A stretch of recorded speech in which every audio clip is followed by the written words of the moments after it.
The lawyer who saved a death row inmate at the last minute at 6:17 p.m.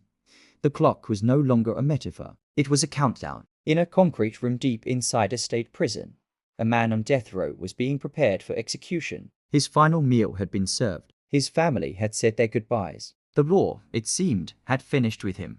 But miles away, in a cluttered office lit by a single desk lamp, one lawyer refused to accept that ending. This is a true story. The inmate had been on death row for years, convicted of a brutal crime. Every appeal had failed. Every court had said no by all legal standards. The case was over, except for one detail everyone else missed. While reviewing boxes of old transcripts and police reports, the lawyer noticed something buried deep in the record.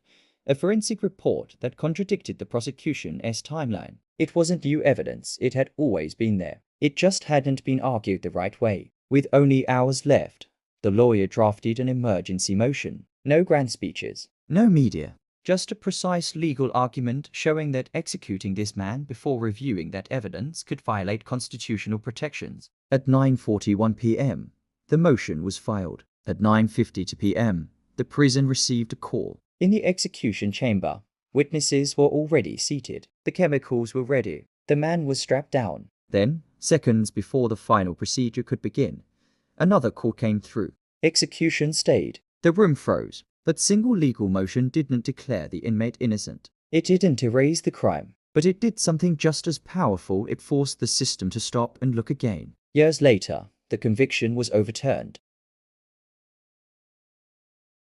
Justice, delayed by minutes, was no longer denied by seconds. This case is a reminder. The law isn't just about punishment, it's about precision. And sometimes one lawyer, one document, and one last-minute decision can mean the difference between life and death.